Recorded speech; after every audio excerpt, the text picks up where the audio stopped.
The word hunch is defined as an intuitive feeling or a premonition, a hump, to bend or draw up into a hump, to push or shove, to assume a crouched or cramped posture, and to thrust oneself forward. I have had many visions of an old crone that lives in my belly. She is wrinkled, hunched over, dressed in rags, and she is crouched in front of a cauldron. It's hard to see her face, with her hunched back and head hanging low, long, tangled mass of hair covering much of her face. She is both repulsive and beautiful, old and frail, and ancient and powerful. I am both attracted and repulsed by her. She lives deep inside of me, deep within my belly, in my gut. Who is she? An invading spirit? Myself in another lifetime? Is she my ancestor? Or is she an archetypal crone goddess, creator and destroyer? I suspect she is the latter. Carl Gustav Jung spoke of archetypes as being, quote, ancient or archaic images that derive from the collective unconscious. Jung believed that this part of the psyche served as a form of psychological inheritance, which contains all of the knowledge and experiences we share as a species. Some have called it the Akashic Record. So is she some kind of character I checked out of the huge human databank? What can she teach me? She got me thinking about the word hunch. Where did it come from? According to all the online dictionaries, no one knows. What is a hunch? An intuition? A gut feeling? Is that where hunches reside, in the gut with the crone and her cauldron? Where does a hunch come from? Perhaps we get some information from our DNA, maybe from our ancestors. And what does your hunch tell you? People nowadays use their hunch to bet on a team, to play the lottery. They may not believe in magic, but they certainly act like they do. In mindfulness, we try to tap into our wise mind, which is like a deep pool, or more like a well. Have we found the bottom of the well, the deeper truths? Or is it a false bottom? Do we need to go deeper? Is that hunch an inner truth, or a self-delusion? Did the hunchback have some special knowledge, some gift of intuition? And where did it come from? Was it from within the hunchback? I thought about the film Manitou, which was about a woman who had a small shaman in her body, growing and being reborn. He was encapsulated in a growth on her back.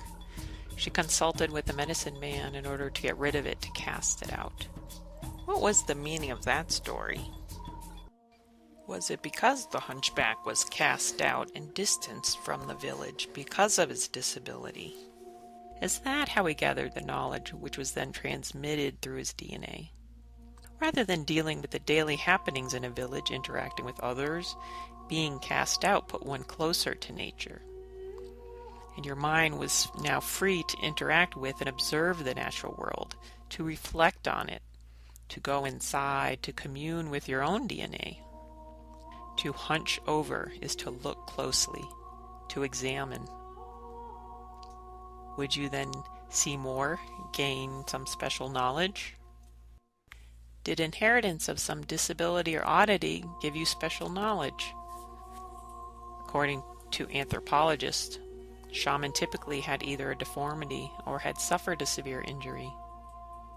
According to Mircea Eliade, traditionally the initiation into shamanism took place both in this world and the other, and it could result in serious disability or even death.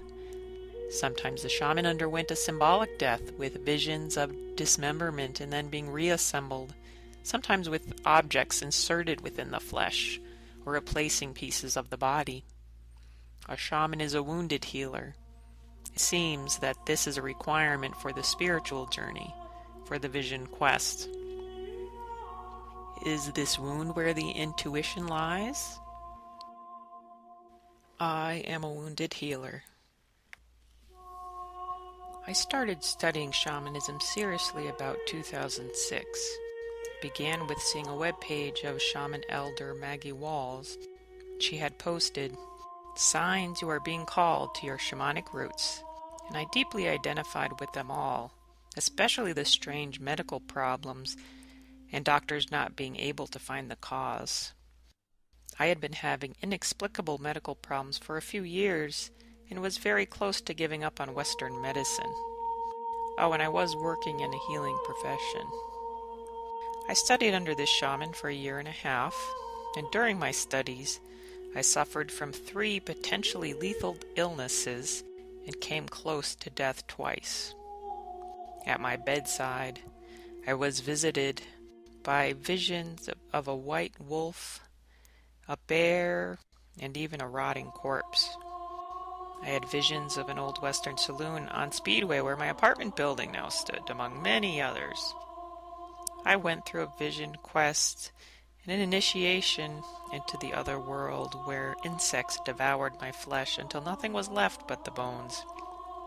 And then I was given healing, reanimating my flesh, and as it grew back, the left side of my skull, including my eye socket and eyeball, were replaced with that of a raven. This was the area where the brain growth was, destroying neurons and neuronal connections that traveled to my heart, my kidneys, and other areas. I was given the name Phoenix by the spirit world. I was reborn out of my ashes again and again. I am all about transformation. It's funny, the death card is a one card most people never want to get in a tarot reading. When I got the Shadowscapes tarot deck and saw the death card, I smiled and said to myself, "That's me." The death card is really about an ending and then a new beginning.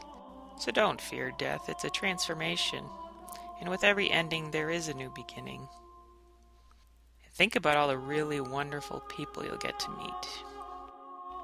I learned that your greatest fear, your greatest burden or disability, is usually your greatest strength. Face your fear, face your shadow and overcome it. Claim your wounds and heal them. Acknowledge how they've made you stronger and wiser.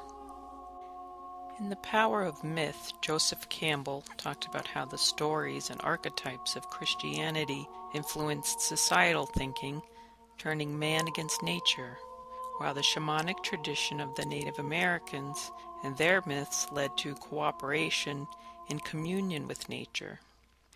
The exile from the Garden of Eden set man and woman against nature. The serpent and the apple equal temptation and sin. We need to embrace nature, join with it, learn from it. Don't be afraid of the old woman, the crone. Don't be afraid of death, decay, bones, bugs, and the dirt. Roll around in the mud. Get dirt under your fingernails. It's good for the immune system. Hold an insect in your hand very gently and listen.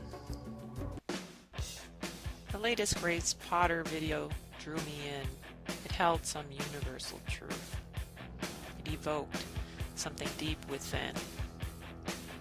It contrasted the wild versus the civilized, dirty versus clean, natural decay and death versus a sterile environment. While the characters look dirty and repulsive, I am drawn to them and happy when the little girl burns down the house and joins their tribe. Sometimes we need to burn down the house of civilization, take down the walls, the barriers that protect us from our own fears and insecurities. Burn, Leo girl, make it burn.